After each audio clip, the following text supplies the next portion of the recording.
Hello there! Welcome to the Siege of Orgrimmar Looking for Raid Guide. My name is Tuskeh, and today we will discuss Wing 1 of the Siege of Orgrimmar, the Vale of Eternal Sorrows. We'll cover everything from trash to the bosses, and how to handle them. Role-specific information will also be included.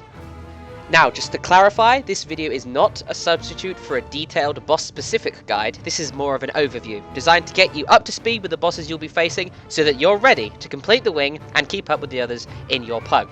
As always, the best thing to be in an LFR is patient. Try not to get angry if people screw up, because chances are they're gonna. Now, let's get started.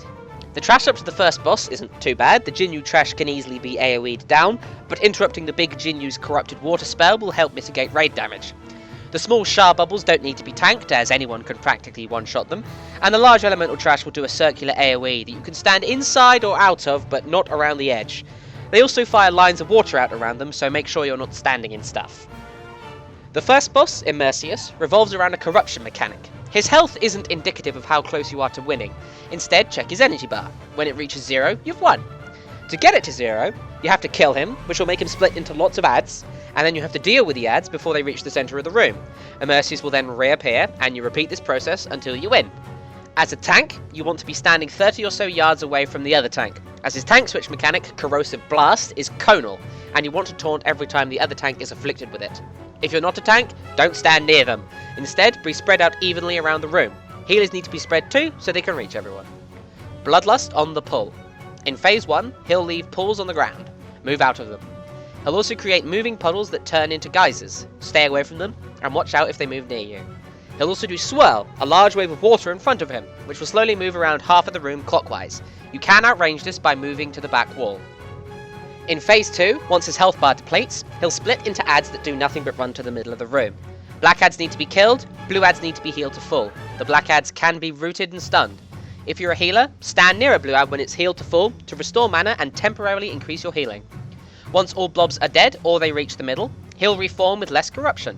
Repeat this process until you win.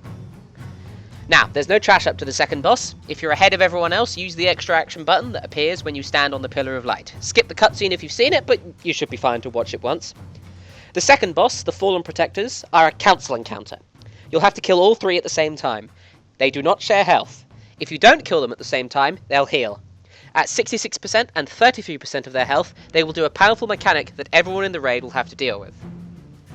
The 2 large male Pandaren, Rook Stonetoe and He Softfoot, need to be tanked. You want 1 tank on each, and there's no tank switch mechanic. Sun Tenderheart does not need to be tanked. If you're tanking Rook, face him away from the raid, as he does a conal attack. If you're tanking He, turn away from him when he casts Gouge to avoid being stunned. If you fail this, he'll fixate on someone else and kill them, so be on your toes. Ignore instant poison, and slowly move him around the room to avoid his noxious poison pools when he applies them. When he vanishes to apply raid damage, just hold still and wait for him to reappear nearby. As a healer, make sure you dispel Shadow Word Bane as soon as you possibly can, as it will jump from player to player each tick. Be ready to heal the raid when Sun casts Calamity, which will take off 1/3 of everyone's health. As a DPSer, you're going to want to DPS one of the bosses down by about 33% of their health, then let the raid deal with their mechanic, then go on to the next one. The common order for this is Rook, He, Sun. Start by getting Rook to 66%. Everyone should avoid swirly pulls made by Rook to avoid his keg toss damage. Move out of Rook's AoE kick. If you have Sun's Sha Seer, try not to stand near people. When Rook reaches 66% health, he goes immune and inactive and will summon 3 adds: Misery, Sorrow and Gloom. Focus Sorrow as fast as you can. It will do an Inferno Strike that splits damage, so if you have it, stack up. If someone runs off by themselves, just let them die. Tanks, make sure you pick up Gloom and Misery. They can be tanked and will probably spawn near you. Once Sorrow is dead, kill Misery. It will leave void zones on the floor, don't stand in them. Then kill Gloom, which will throw out AoE raid damage. Make sure as a tank to pick up Rook again, and as a DPSer, move on to He.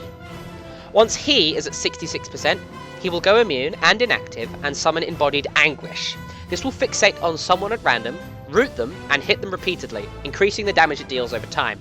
Use your extra action button to change the fixate to someone else once you fear for your life. Don't pass it to the tanks. Healers, make sure to watch the fixate targets. DPS, focus the Anguish down. Once the Anguish dies, He will return to the fight, so make sure to tank him again. DPS, focus on Sun Tenderheart and get her to 66%. Once she does reach 66%, she will go immune, inactive, start doing raid-wide damage, and summon a large bubble around her. Everyone, even the tanks, stand in the bubble to reduce damage. Melee, kill the little adds that spawn. Ranged, kill the 2 embodied despair outside the bubble. Once the 2 despairs die, Sun will return to the fight. Repeat this process again.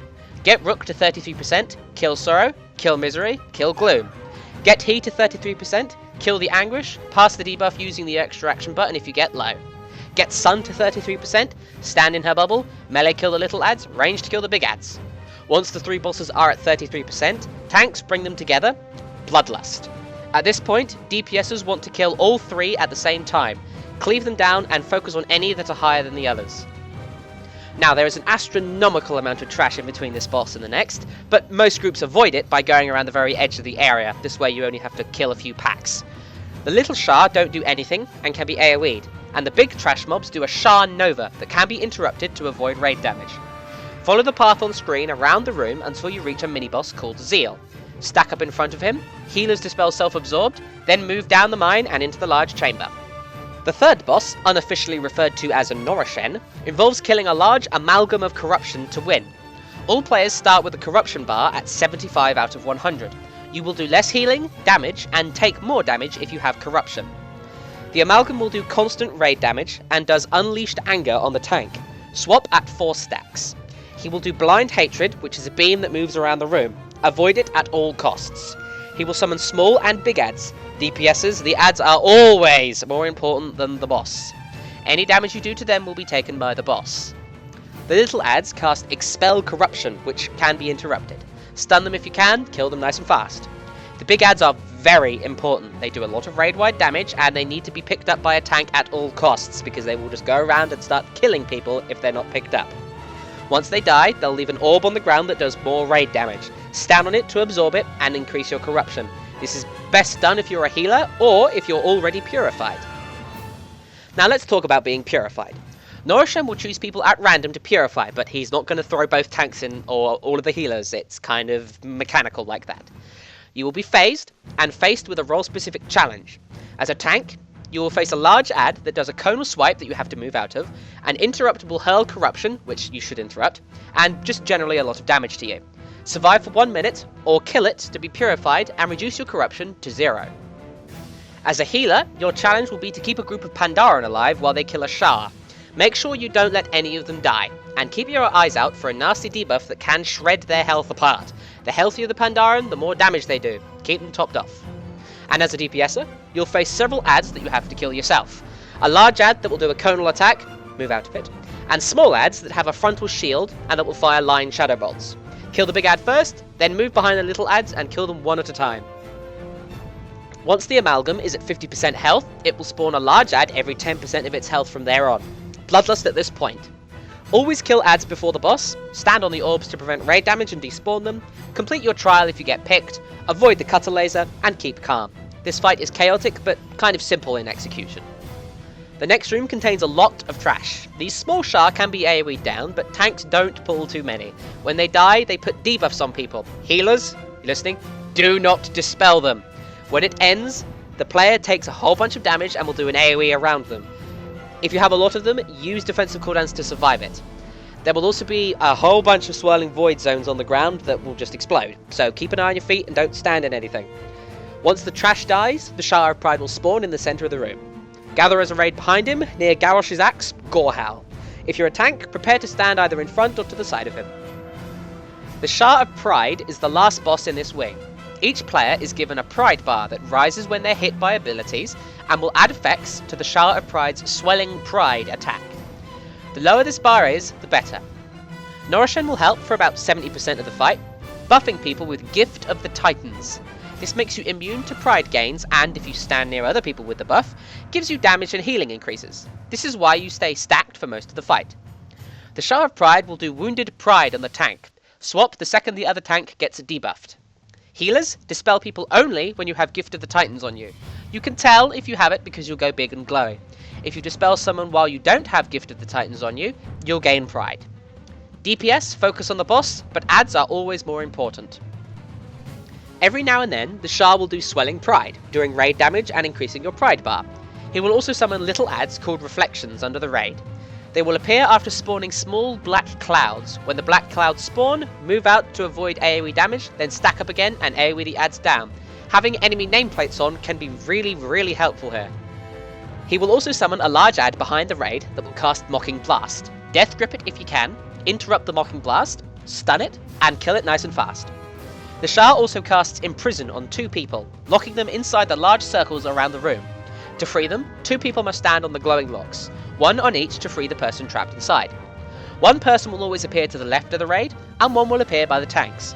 The tank not currently tanking should go to the far lock, and the current tank to the close lock. When the Sha reaches 30% health, it will cast Unleashed, and start doing more raid damage. It will kill Norushen, and everyone's pride will be reset to 0. Bloodlust then continue the fight. At this point you want to watch out after every swelling pride. If you see black pools at your feet, get away from them. Spread out and get away from the raid. They will explode for heavy damage. Healers dispel the debuff as soon as you can, as Gift of the Titans will no longer be applied. When the Sha of Pride is low, it's a good idea to spread out completely to avoid bursting pride damage. Kill him and you've completed the wing. Thanks for watching this guide. I hope you found it informative. If you have any comments, suggestions or feedback, feel free to thumbs up or down and leave a comment. Best of luck with your loot!